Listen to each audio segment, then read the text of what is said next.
Since many of the players in the training and self-competence industry, they're trying to figure out what they're going to do in the post-COVID market. Well, they have to be aware of the fact that they may not even survive getting there because this stretches out into infinity and beyond. I mean, the way with all the anti-COVID measures, is basically a lot of companies, they do the training, they stretch their resources, and it's very difficult for them to understand how they're going to come around of this, and then, maybe they will not get to see another day staying in the market. And even though a lot of companies, they try to only implement certain programs that are done virtually, maybe moving all their resources and all their efforts towards producing some educational videos and stuff, but that doesn't mean that, that people that used to do the training like in person, establishing that very important human connection that will be needed after we come out of this crazy COVID crisis. At the same time, too many are locked into creating those videos and educational strips and comic strips, what have you. So therefore, removing completely people from the training, you would see a lot of like two-dimensional cartoon characters providing the educational component, which means that maybe we'll end up being in this new world where humans are not needed to be part of the educational and training agenda.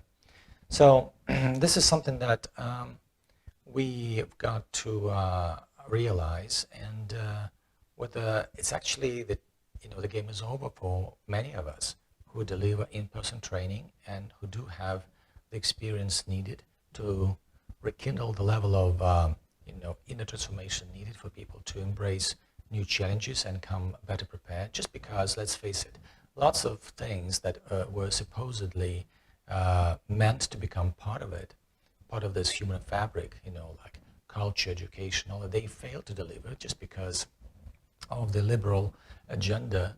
Those things actually lost a lot of value and they were really misconstrued. So therefore, training alone now, if you remove this human training element completely from the picture, you would not expect people to be, like mentally resilient and prepared for this brave new world once we come out of this COVID pandemic. Well, this is definitely a stretch. So since most of us, who work in this industry are withdrawn and in retreat and in denial about this whole situation ourselves, that's very difficult for us to reconfigure, reinvent what we do to be able to stay in the game, just because doing that requires a lot of creativity, foresight. But at the same time, it's very difficult to assess the situation from the viewpoint that it could be done without losing the value, without leaving out important components of the program that we used to create and tailor to the needs and challenges of particular organizations. Well, it's basically since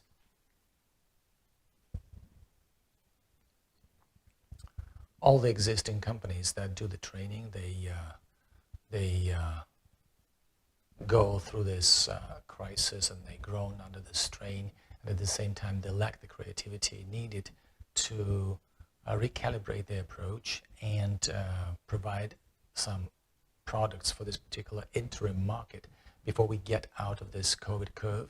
So that's definitely difficult for them. And most of them are going to go under, and that's unfortunately the case. However, that value that has been built over the years and incorporated in their product, that's really, it would be a huge loss, not necessarily just for the industry itself, but for the people that were meant to benefit from their product. So lastly, I want to dwell real quick on the profound lack of imagination and creativity during this COVID crisis, not just because the COVID impacted, some people's brains. At the same time, I think that psychologically, a lot of people were tuned out to be able to focus on the elements of their program, improve things, change things, and be overall creative to make sure that they stay in the game and they can actually present a different view, different take on the programs they have in place. So this is the last line of defense, where those of people who applied a lot of creativity, they embrace the entrepreneurial spirit to actually spearhead their programs. They're the few that will actually come around. But a lot of us, they would have to invest massive resources into reconfiguring the existing programs, something they don't have just because it doesn't pay. They just have to do a lot of that tweaking and fine-tuning that requires a lot of time. It's very time-consuming. So a lot of them will just have to sit back and wait it all out and see if any of that stuff they've got, created in the pre-COVID days will end up being relevant in the post-COVID world.